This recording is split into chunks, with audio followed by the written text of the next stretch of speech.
Ketevan Gargestani. Bonjour Ketevan. Bonjour. Spécialiste des questions de politique étrangère. On sait que Mohamed Younous était très attendu dans le pays. De nombreux défis l'attendent d'ores et déjà. Oui, alors d'abord concrètement, il va y avoir justement cette prestation de serment, probablement en présence d'une centaine de personnes, que ce soit des membres de l'armée ou des représentants de ce mouvement étudiant qui est bien entendu à l'origine de tout ce qui se passe au Bangladesh. Et ensuite, il va falloir former ce gouvernement de transition en négociant avec notamment l'armée, le mouvement étudiant et aussi les principaux partis de l'opposition.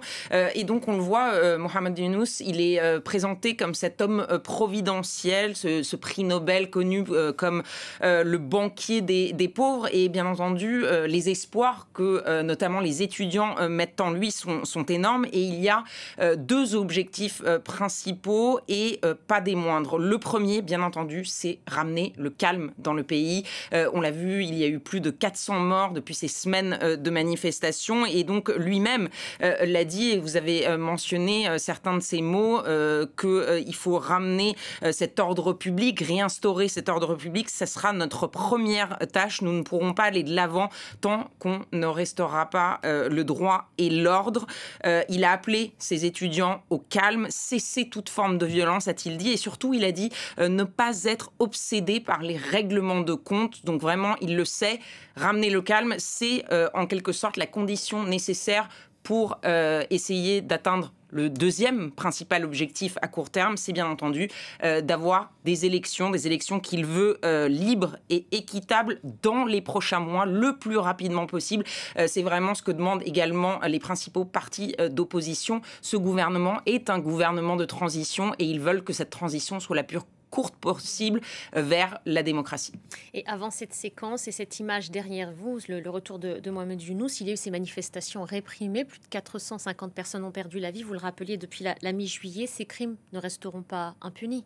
Non, c'est ce qu'a promis en tout cas le nouveau chef de la police, parce qu'il y a eu un remaniement au sein des forces de l'ordre. Un chef de la police qui a promis une enquête, je cite, impartial, et qui a également présenté ses excuses pour le comportement de ses prédécesseurs, cette répression notamment. Et on a parlé bien entendu des morts, mais il y a aussi eu des centaines de personnes qui ont été arrêtées et jetées en prison. Il a également demandé aux policiers qui étaient en grève depuis mardi, puisque eux-mêmes ont été attaqués, de reprendre le travail pour aider à ce processus de retour au calme. Remaniement aussi au sein de l'armée. Le chef de l'armée, lui, est toujours en place, mais certains ont été rétrogradés, ceux qui ont été jugés un peu trop proches de l'ancienne première ministre. Et le président du Bangladesh, qui est aussi impliqué dans ces négociations pour ce gouvernement de transition, lui, il a ordonné la libération de l'ancienne première ministre, Khaleda Zia, qui, elle, était assignée à résidence,